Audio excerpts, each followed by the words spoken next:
The West is on the cusp of a crisis. I'm not talking about geopolitics or demographics. What I have in mind is way more serious than a mere economic downturn. The West faces a crisis of authority.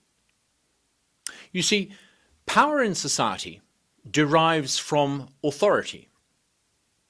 Except in very primitive societies where brute force is enough to exercise control over others, in more complex societies, power comes from a recognized right to have control.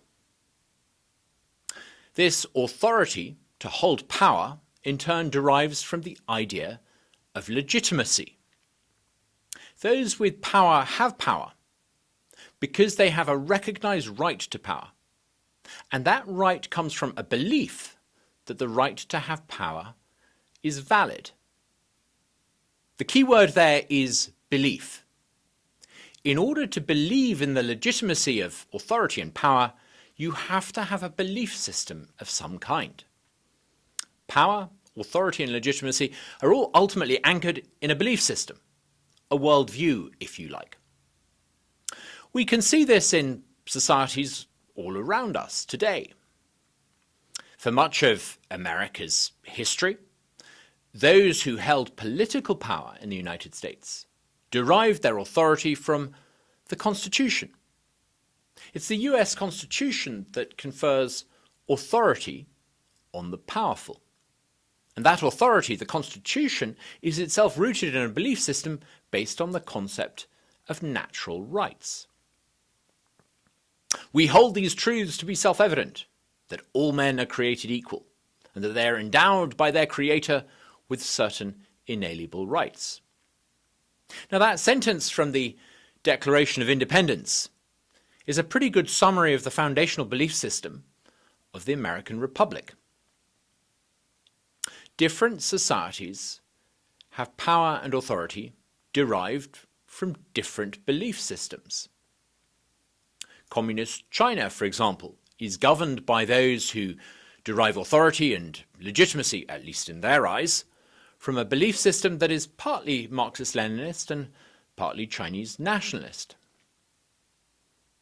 Iran's theocrats derive power and authority and legitimacy, again in their eyes, from a belief system rooted in Sharia Islamism.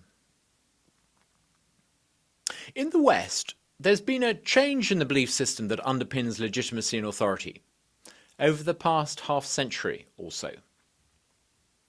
Western universities for at least 2 generations have preached the ideology of postmodernism, making postmodernism, rather than Christianity or John Locke's ideas about natural rights, in many ways the West's underlying belief system today. Postmodernism questions the basic assumptions of Western thought. It teaches, for example, that there's no such thing as objective truth. Non-judgmentalism becomes its cardinal virtue. The effect of this has been to create in the West a governing elite who believe that any way of life is of equal value to any other.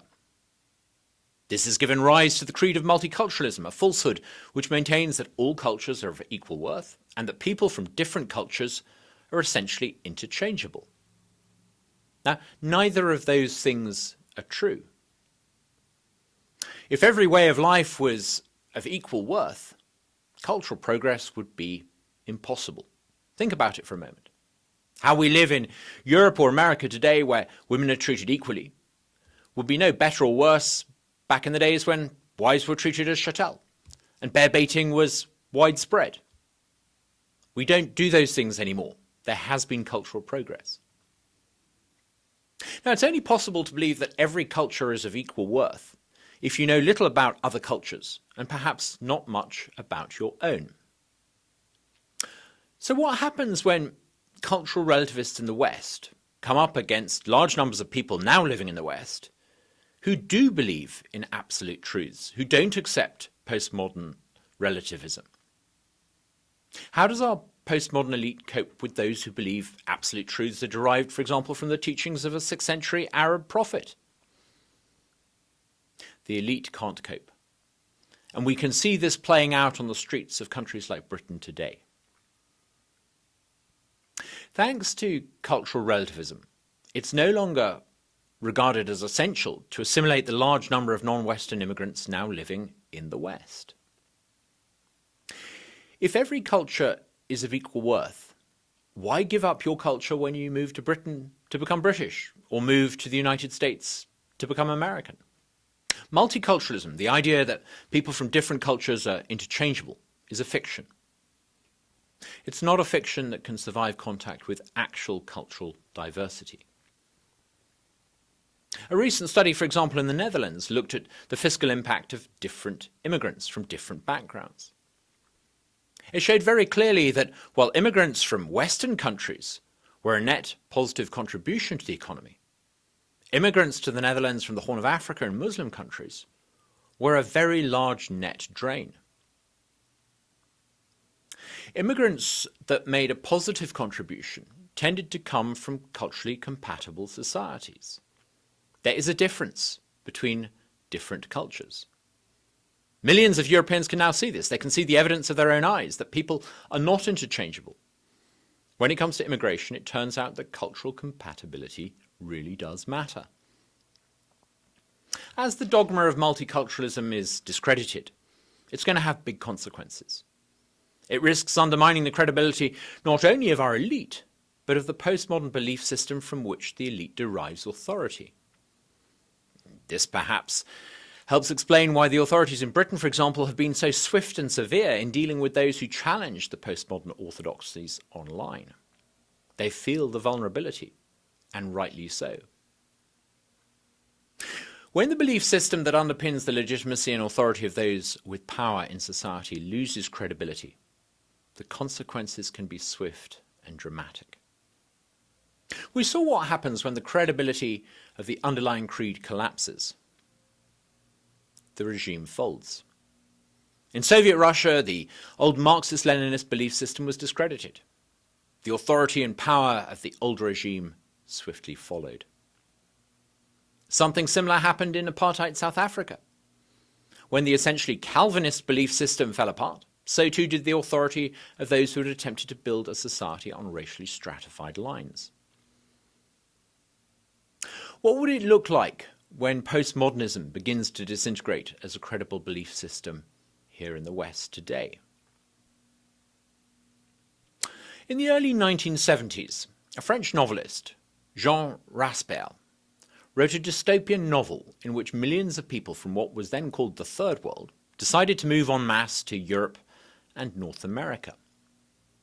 His bestseller, The Camp of the Saints, is a book about what happens when moral authority collapses. In the novel, the government of France has the physical means to stop an invasion that will destroy their country. What they lack is a moral system capable of galvanizing them to take the necessary steps. Again and again in the novel, political leaders, elite opinion formers, even the Pope, find virtue in doing anything besides stopping the mass movement of immigrants. Indeed, they find virtue in not stopping it. Sound familiar? In the real world, the small boats crossing the Mediterranean or the English Channel could be stopped. The government of the United States could physically stop those crossing the southern border today. Governments have the physical means to prevent the mass influx of people coming into the West, changing the demographics of Western nations rapidly. What they lack is a moral system that would enable them to do any of that. In Raspail's book, those in charge finally muster their strength, not of course to stop the immigrants, but to destroy a small group of Frenchmen determined to protect what still remains of France. In Britain this summer, the government took decisive action, not against immigrant boats, of course, but by sending people to prison for posting obnoxious comments online about the consequences of mass immigration. There's not only a crisis of authority in the West when dealing with issues like immigration. I've been struck by how often British officials now make policy on the environment or overseas aid or energy policy, sanctioned not by the old source of authority, the monarch in Parliament, but with reference to some supranational treaty or some supranational court. It's almost as if those in charge lack the confidence in their own authority. And deep down, I think that's exactly right. This is what happens when postmodernism, as a source of legitimacy, starts to fall apart. Postmodernism produced multiculturalism, but it also gave rise to what is known as critical theory. This is the idea that everything in society is essentially a struggle between the oppressors and the oppressed. Adapting the old Marxist idea that the oppressors and the oppressed were defined by class, capitalists versus workers, the postmodernists instead defined everything in terms of race, gender, sexual orientation, these so-called immutable characteristics. Critical theory seemed to offer an explanation as to why we so often see unequal outcomes between different groups in Western society. According to the critical theorists, it's the unfairness of the system, systemic discrimination, that explains why, for example, there are group differences in academic achievement and why there are unequal earnings in the workplace and unequal rates of violence, criminality, and incarceration. This way of thinking has become an article of faith not only in university campuses, but in corporate HR departments and indeed increasingly in many boardrooms across America and Europe. Many government departments operate on the basis of these ideas, almost regardless of which politicians we happen to elect. This postmodern way of thinking explains why we've started to see officially sanctioned discrimination against people on the basis of race, gender, and sexual orientation once again in the United States. Postmodernism means that the pursuit of equality, giving every individual the same chance, has been replaced by a drive for equity, an insistence that we weight the scales to ensure the same outcomes. Of course, the idea that unequal outcomes between different groups in Western society are a consequence of systemic discrimination is a fiction. But it was a polite fiction that went unchallenged for many, many years for fear of giving offence. Overreach by the modern left is inevitably going to mean that that polite fiction begins to get a rude reception. People are starting to find out that unequal outcomes across different groups might in fact reflect unequal behaviour, not the prejudice of any supposed system. This is also going to have far-reaching consequences.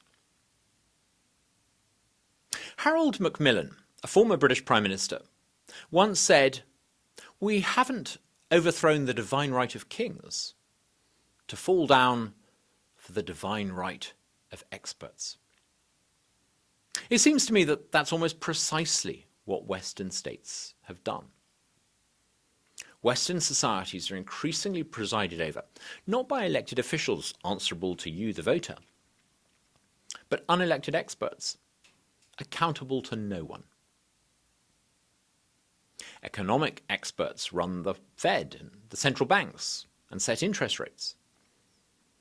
Public health experts claimed to be in control of the spread of a virus. Environmental experts claim to be able to control sea levels by getting us to switch to renewable energy. Again and again, we see policy being decided by people claiming an expertise. But what happens when the experts get things wrong? Central bankers weren't quite so fallible. They set interest rates too low for too long, stoking inflation. Health experts wildly overestimated the risks of dying of COVID. Environmental experts are always forecasting some sort of eco-Armageddon that never quite materializes, while all the time demanding we adopt policies that would lower our standard of living. None of this should surprise us. All of these experts draw their predictions using data and modelling. But mathematical models for the economy and the climate, no matter how complex and how much data that they draw upon, are what we call linear systems. The real world, the world of the economy, the climate, wider society, they're all non-linear systems. Now that's a fancy way of saying that there are just too many variables to know for certain what's going to happen. The best we can do, expert or non-expert, is to guess. We are, it turns out, not only governed by people with a belief system that is full of falsehoods, they have a false theory of knowledge as well. So what's to be done? As the postmodern belief system of the elites loses credibility, do we need a different elite sustained by a different belief system? We certainly need to rediscover a number of truths that the postmodernists seem to have forgotten or deliberately overlooked. First, we need to recognize that there is something distinctive about Western culture after all. Not all cultures are the same. Western culture is very different. Western culture elevates the individual. Influenced in part by the Judeo-Christian idea that each human is made in the image of God, and perhaps in part by medieval humanists, individuals have had a status in Western culture that individuals seldom had anywhere else. Incidentally, that's why slavery and serfdom, which existed almost everywhere on earth, disappeared first in places like Holland and England. It's also why Western societies were so vociferous in stamping out the slave trade around the world. Stop beating up Britain for a barbaric practice that British civilization did more to end than any other. Western culture has been shaped by Athens and Rome, as well as Jerusalem. Western culture is based on rationalism and reason. 3 or 4 centuries ago, the idea emerged out of the European Enlightenment that knowledge could be accumulated. We in the West have long recognized that people in the future may one day know things that we don't. Knowledge, we recognize, is expanded not by divine revelation or any hadiths, but through the scientific process, debate and discourse, trial and error.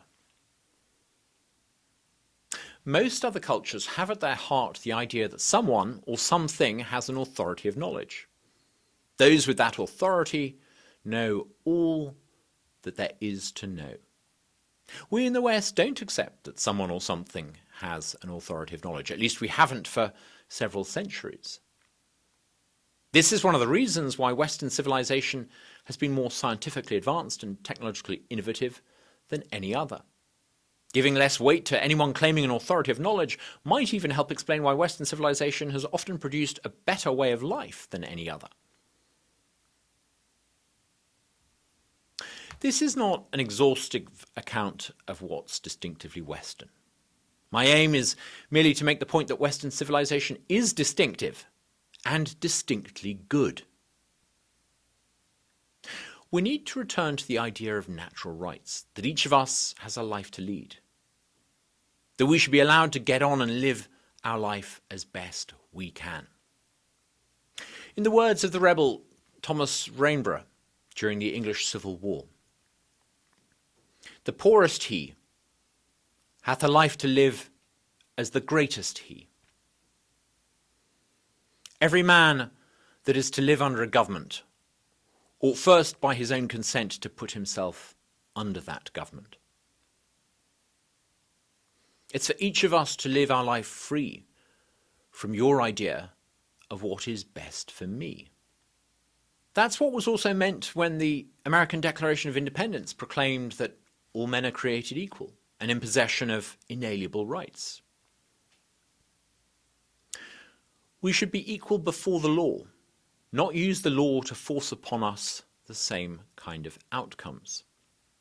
Human beings, the Soviet dissident Alexander Solzhenitsyn observed, are born with different capacities. If they're free, he went on, they're not equal. And if they're equal, they're not free. The authority of the state must come not from any sense that it's for officials to enforce certain outcomes, but in order to uphold our inalienable rights. Do that, and the West will endure and flourish. Persist with the fallacies of postmodern thought, and our future will be bleak indeed.